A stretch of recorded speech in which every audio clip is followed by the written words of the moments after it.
अस्सलाम वालेकुम क्लास। अज असां रियाज़ी में क्लास पहिरें में पढ़ी रहा हूँ सिधी या वधंदड़ तरतीब।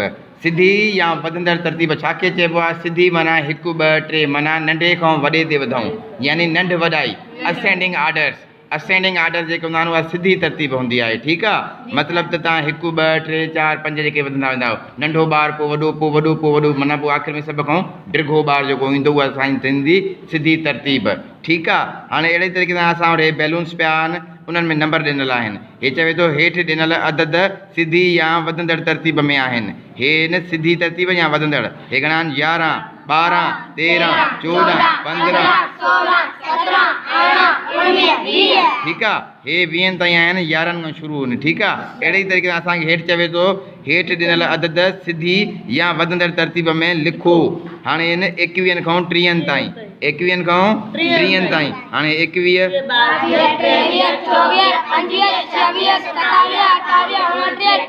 ठीकु आहे, 30 ताईं थी वियो। हाणे चए थो 41 खां 50 ताईं लिखो। ठीकु आहे, 41 लॻियल आहे, हिन में छा लिखंदासीं? 42 44 45 46 47 48 49 हे थी विया 50। माना हे असां स्टिकर जेके आहिनि, पना जेके हूंदा आहिनि, चिटियूं आहिनि, उन्हनि ते 50 ताईं अंग थी विया। हाणे चए थो 51 खां 60 ताईं लिखो। ठीकु आहे, हाणे बैलून्स आहिनि, छा आहिनि? बैलून्स आहिनि। बैलून्स में 51 लिखियल, हाणे छा लिखंदासीं?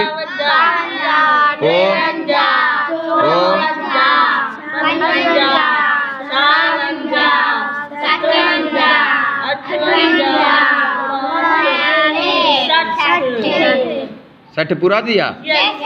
हाणे बैलून में हे थी विया, चिटियुनि में हे थी विया, बैलून्स में हे थी विया। हाणे चए थो 61 खां 70 ताईं लिखो। हीअ असांजी ट्रेन थी वञे, हिकु हिकु बोगी जेका हूंदी आहे, हिकु हिकु बोगी में हिकु हिकु नंबर लिखिणो आहे। ठीकु आहे, हाणे हिनखे लिखिणो आहे त असां कीअं ईंदो? 71 अची वियो न, हाणे 71 अची वियो। ठीकु आहे, 71 खां पोइ 72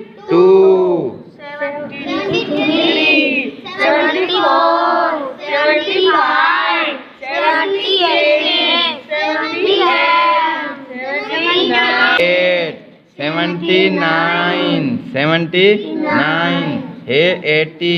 ठीकु आहे बेटा, हे असांजा 80 ताईं थी विया।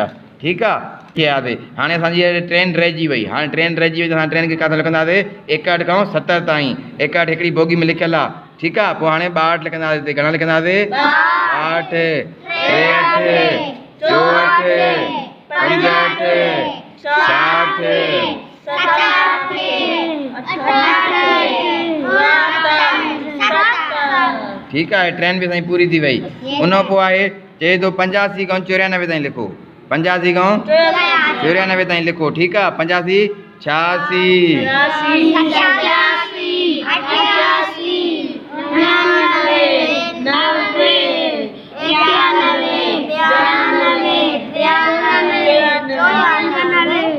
ठीकु आहे, अहिड़ी तरह असांजो जो लेसन ते मुकमल थी वियो। माना असां काई बि शइ हुजनि, बॉक्स हुजनि या कुझु बि शिकल्स हुजनि या बैलून्स हुजनि, उहो असां नंढे खां वॾे जी तरतीब लिखंदासीं अहिड़ी तरीक़े सां। जेकॾहिं असांखे चवे वॾे खां नंढे ॾे लिखो त हिन जी उबती तरतीब कंदासीं। ठीकु आहे, अॼु जो असांजे हिते क्लास मुकमल थिए थो। जेके तव्हां असांजे पेज मोटिवेशनल स्किल्स बाय सुफिशा ते नवां हो त हुनखे फॉलो कयो, सब्सक्राइब कयो, त जीअं वधि खां वधि लेक्चर तव्हां ताईं पहुची सघनि। थैंक्स फॉर वॉचिंग, रिमेंबर अस इन योर प्रेयर्स।